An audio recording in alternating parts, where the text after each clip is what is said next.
So do you have a favorite record that Big Black made? I mean, I feel like the first Big Black record, the one that I did all by myself, is distinctly weak in comparison to the ones that were made in collaboration with other people. And that just boils down to me having a limited set of ideas as one person.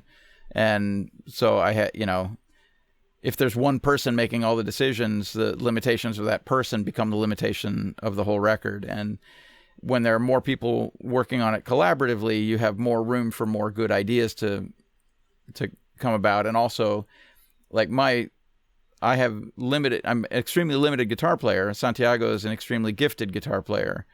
So we could make more of a meal out of the sound of the guitars when Santiago was playing. And, and that's true with Dave Riley as a bass player as well, and Jeff Pizzotti even as a bass player. They were better as a bass player than I was as a bass player. So I feel like the ideas embodied in the first Big Black record, some of them are interesting, some of them are, clearly derivative. And the sound is weaker as a result of it just being me doing it all by myself. So I prefer everything that came after to the first Big Black record. Of the others, I probably don't have a strong favorite. A few years ago, we had to do a reissue. We had to remaster all the Big Black records because they were, like, the inventory had sold down to the point that we were going to need to repress them, and the masters that they used to press them had corroded, and so we needed to cut new masters.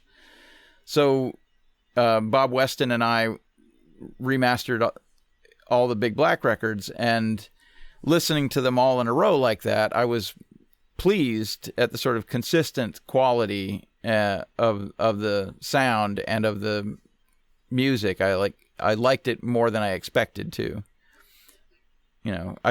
There's something slightly off-putting about listening to your own music. Like, it seems like, like looking at your baby pictures or something. Like, something about it just seems slightly creepy and narcissistic, and it made me uncomfortable initially. But once I got over that and I could just listen to it as music, I thought it was really good, So that was satisfying. It was a satisfying experience to revisit all that stuff, and I could see the seams and I could see where the weaknesses were, but by and large, I was pretty pleased with it. I mean, like I said, I have a least favorite. The first one is my least favorite. I think the others, yeah, when I think about each of the EPs, even, like, there are moments on each of the EPs that I think are distinctive and good. Any of those records could probably be whittled down by about 40% and not get worse. But I don't genuinely have a preference for any of those records. Hey, no worries. So I read something interesting about Big Black in your early phase. So at the beginning, from what I understand, the scene in Chicago, there weren't too many people coming to your shows. It wasn't until after you went out of town, built a reputation, came back, more people wanted to see you. But in response, you guys stopped playing in Chicago because you weren't happy about people only seeing you after you got bigger. Was that true? I mean, that's kind of overstating it. Like, we were never that popular in Chicago. Like, we had friends in the music scene, and we felt supported, and when we played shows, we did fine. Like, we'd draw an audience, and we'd make enough to pay ourselves something. So it wasn't like it was an extremely lonely thing being in Big Black, but we definitely weren't like kingpins of the local scene or whatever.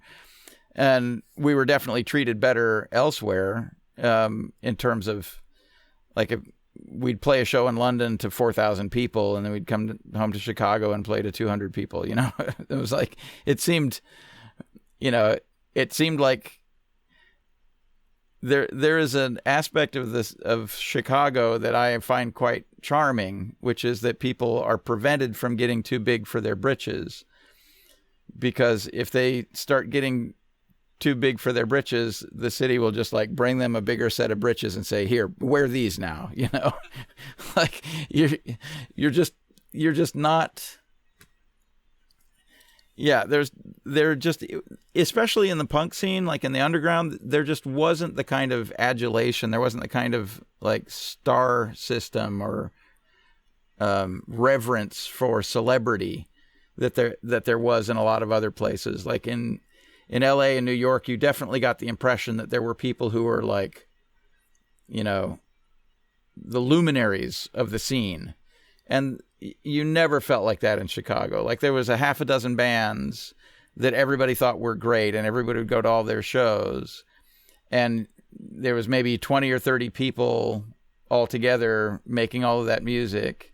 And then there were all the other bands that were sort of less serious projects that were also great and invigorating. But, you know, you couldn't point at one guy and say, yeah, like that's the Jello Biafra of Chicago, or that's the, you know, Greg Ginn of Chicago, or, you know, there just wasn't any sort of a celebrity status for anybody. And so just ending with Big Black, why did you name your last record what you named it? That was the original meaning for the term rock and roll music. Was that rock and roll music was dirty songs about fucking. Rocking and rolling was a euphemism for fucking. So, and at the time there was I don't know if you were around then, but there was a kind of a campaign to clean up music.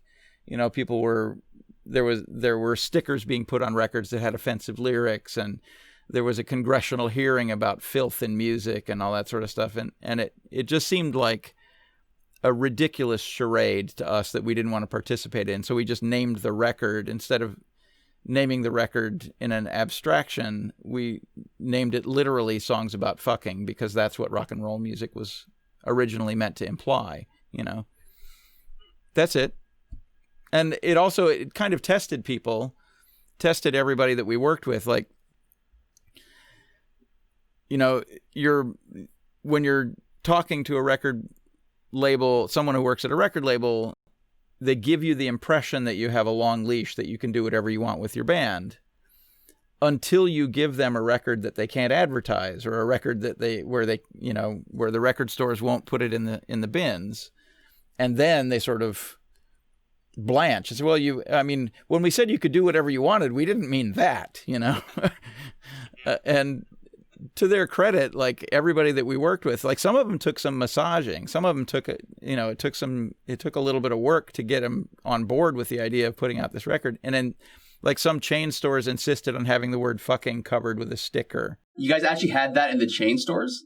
In overseas, yeah, not in America, but overseas. So in Australia, our Australian licensee was a record label called A Go-Go.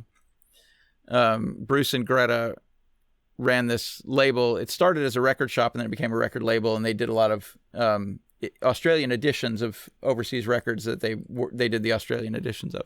So they did the Australian edition of that record, and they said that they were required to put a sticker on it, otherwise their distribution chain wouldn't even handle it. What did we want them to do? And I said, well, just put a sticker over the title that says, please remove. And so they did. So they printed up stickers that said, please remove, and put them over the record, over the title. And so as soon as they got to the store, people peeled the stickers off. And, you know. Thanks for watching, guys. If you like what you see, make sure to subscribe for more. All the videos on this channel are original. I'm the one conducting all the interviews and editing all the videos together. So if you guys like what you see and you want to support, the best way to do so is honestly just to subscribe. Lots more to come.